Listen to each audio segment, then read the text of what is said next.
नमस्कार। आकाशवाणी के समाचार सेवा प्रभाग की प्रस्तुति न्यू इंडिया समाचार में हार्दिक स्वागत, अभिनंदन है आपका दोस्तों। मैं हूं मुनीश शर्मा और साथ में मैं हूं विनीता ठाकुर। जी हां, और आज हम आपके समक्ष 16 से 30 अप्रैल का अंक लेकर हाजिर हुए हैं। श्रोताओं, बीते 11 वर्ष में भारत एक नए सफर की ओर बढ़ा है और इसमें कई नए आयाम जुड़े हैं। देश और दुनिया में भारत की मजबूत धमक देखने को मिल रही है और गांव, गरीब, मध्यम वर्ग के सपनों को केंद्र सरकार ने प्राथमिकता दी है, तो शहरों में भी सबको मूलभूत सुविधाएं मिलें, इसका बराबर ध्यान रखा गया है।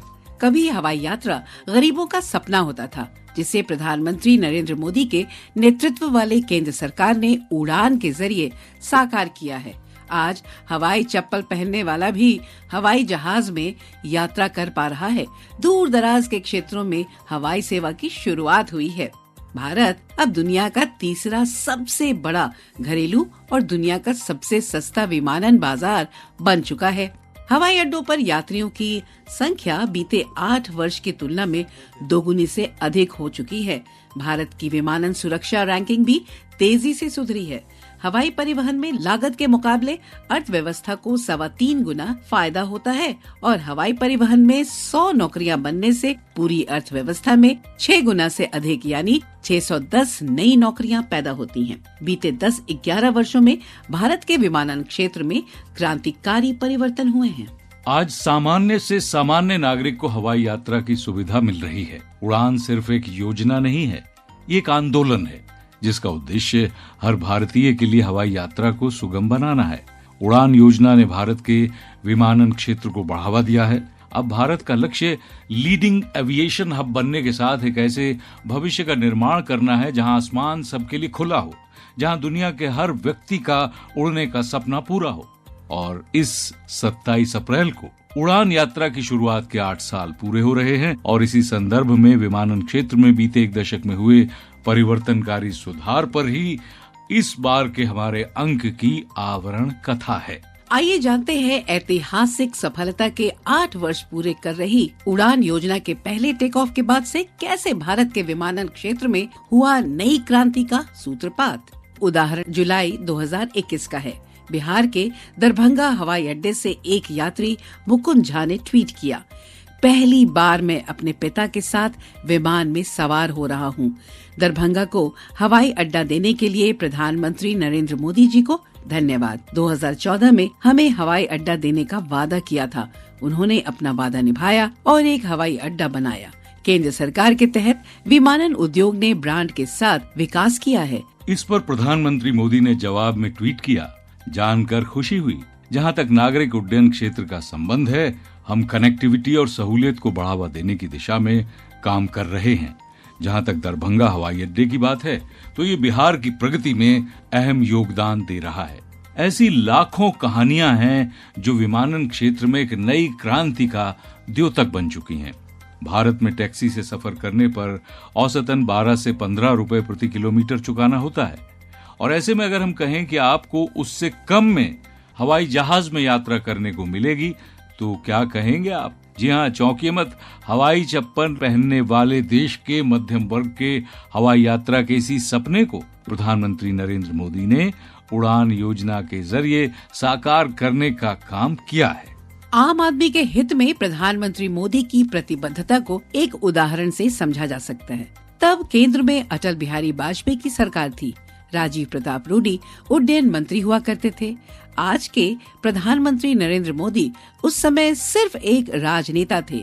एक बार उड्डयन मंत्री रूडी से मुलाकात के दौरान उन्होंने पूछा, भाई एयर इंडिया का प्रतीक चिन्ह महाराजा बदल नहीं सकते? तत्कालीन मंत्री ने पूछा, क्यों? उन्होंने कहा, ये सिर्फ एक ही वर्ग का प्रतिनिधित्व करता है। क्या हवाई जहाज और हवाई यात्रा एक ही वर्ग के लोगों के लिए है? मंत्री ने पूछा, क्या करना चाहिए? तब राजनेता ने कहा, कार्टूनिस्ट R.K. लक्ष्मण का कॉमन मैन एयर इंडिया के प्रतीक चिन्ह में लगा दीजिए। इसके बाद अटल जी की सरकार में एयर इंडिया के प्रतीक चिन्ह में आम आदमी को जोड़ा गया। आम नागरिक, विशेष तौर पर मध्यम वर्ग की हवाई यात्रा के सपने को पूरा करने के लिए आजादी के 70 साल बाद वर्ष 2016 में केंद्र सरकार ने पहली बार देश की राष्ट्रीय नागर विमानन नीति की घोषणा की। इसमें उड़ान योजना को सबसे अहम घटक के रूप में शामिल किया गया। और दोस्तों, इस योजना के महत्व और मध्यम वर्ग के प्रति प्रधानमंत्री मोदी की प्रतिबद्धता का पता तो इसके नाम से ही चल जाता है। उड़ान उड़े देश का आम नागरिक का संक्षिप्त नाम है। राष्ट्रीय नागर विमानन नीति की घोषणा से पहले हुई अहम बैठक में प्रधानमंत्री नरेंद्र मोदी ने कहा था, हमारे देश में गरीब व्यक्ति की पहचान है कि वो हवाई चप्पल पहनता है। मैं चाहता हूं कि हवाई जहाज में हवाई चप्पल पहनने वाले लोग दिखाई दें।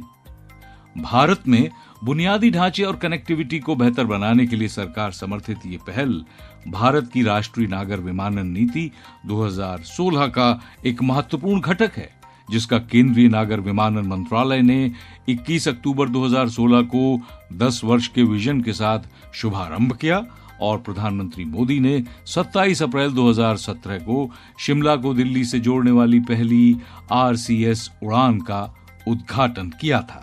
ये योजना देश के कम सेवा वाले क्षेत्रों में कम सेवा वाले हवाई मार्गों को बेहतर बनाने और आम नागरिकों की आकांक्षाओं को पूरा करने पर केंद्रित है। लोक प्रशासन के क्षेत्र में बेहतरीन योगदान के लिए 2020 में उड़ान योजना को प्रधानमंत्री पुरस्कार भी मिल चुका है। जी हाँ, और इसीलिए प्रधानमंत्री नरेंद्र मोदी कहते हैं, मेरा आपसे वादा रहा है, हवाई चप्पल पहनने वाला भी हवाई जहाज में उड़ेगा। और ये वायदा हम देश में चारों तरफ पूरा होता देख रहे हैं। बीते 10 सालों में करोड़ों भारतीयों ने जीवन में पहली बार हवाई सफर की है। हमने वहां भी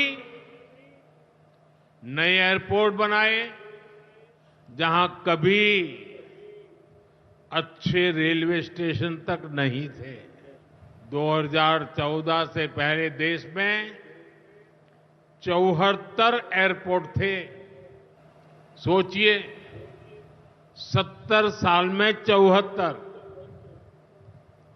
आज देश में एयरपोर्ट की संख्या 150 के पार हो गई है। देश के करीब 90 एरोड्रम उड़ान योजना से जुड़ चुके हैं। 600 से अधिक रूट पर उड़ान योजना के तहत हवाई सेवा चल रही है।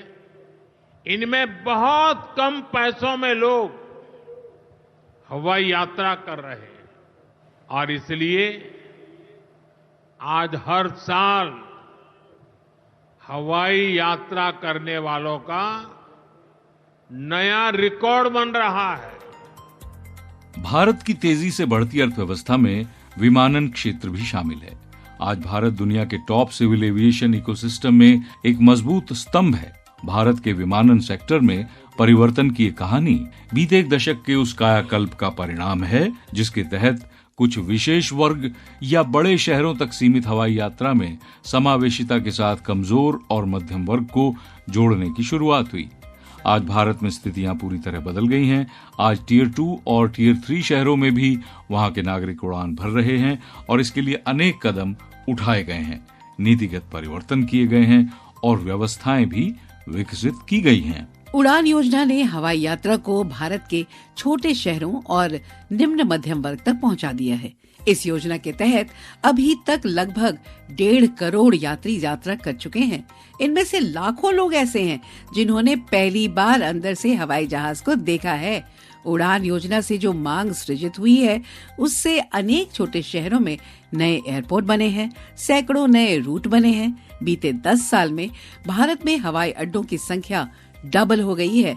एक तरफ छोटे शहरों में हवाई अड्डे बन रहे हैं, दूसरी तरफ बड़े शहरों के हवाई अड्डों को और आधुनिक बनाने की दिशा में तेजी से काम हो रहा है।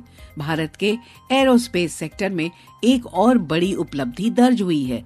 दिल्ली, मुंबई, हैदराबाद और बेंगलुरु जैसे प्रमुख एयरपोर्ट अब कार्बन न्यूट्रल हो गए हैं, कुल 80 एयरपोर्ट 100% हरित ऊर्जा पर संचालित हो रहे हैं, क्योंकि भारत विकास के साथ साथ पर्यावरण संरक्षण के लिए भी प्रतिबद्ध है। उड़ान योजना में करीब 500 किलोमीटर के लिए एक फिक्स्ड विंग एयरक्राफ्ट विमान से 1 घंटे की यात्रा या किसी हेलीकॉप्टर से आधा घंटे की यात्रा का हवाई किराया 2,500 रुपए तय किया गया है, जो टैक्सी यात्रा खर्च से भी कम है। यानी उड़ान योजना के जरिए लोगों के समय के साथ धन की भी बचत होती है।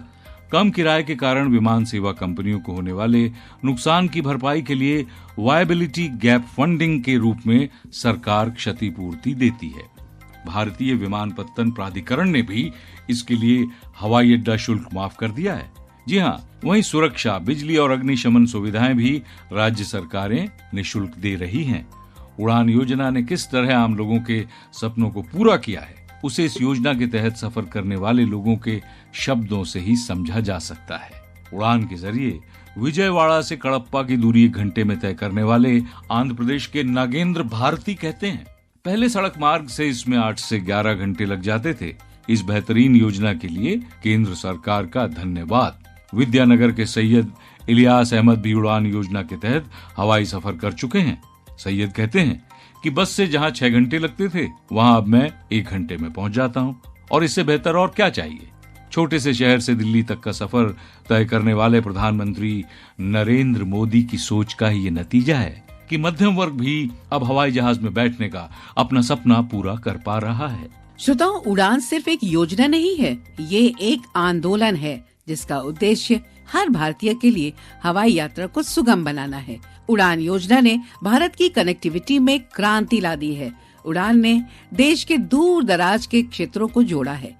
उड़ान की यात्रा ने भारत की कनेक्टिविटी को नई ऊंचाई दी है। पीएम मोदी के नेतृत्व में सरकार ने इस योजना में 2026 तक 1000 रूट और 220 एयरपोर्ट का लक्ष्य निर्धारित किया है।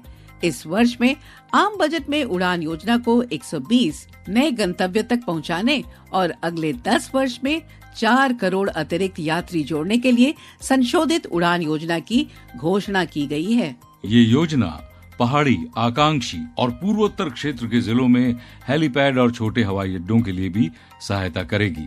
भारतीय विमानन प्राधिकरण ने यातायात अनुमानों के आधार पर 2047 तक हवाई अड्डों के लिए मास्टर प्लान तैयार किए हैं। इनमें रनवे विस्तार, एप्रन विस्तार, टर्मिनल भवन निर्माण की शुरुआत और भूमि आवश्यकता की योजना शामिल है। इतना ही नहीं, गुवाहाटी से किंग चिलीज, बर्मी अंगूर और असमिया नींबू, त्रिपुरा से कटहल और दरभंगा से लीची अब देश और विदेश के दूसरे हिस्से में आसानी से पहुंच रही है, जो कृषि उड़ान योजना से संभव हुआ है। इससे पहले फल, फूल, सब्जी, डेयरी समेत जल्दी खराब होने वाले कृषि उत्पाद किसानों को नजदीकी बाजार में बेचने पड़ते थे। किसानों को अच्छे दाम देने वाले बाजार तक पहुंचाना या विदेशों में निर्यात करना आसान नहीं होता था। उसी को ध्यान में रखकर हवाई परिवहन के जरिए कृषि उत्पादों को जल्दी पहुंचाने के लिए 2021 में कृषि उड़ान योजना की शुरुआत की गई।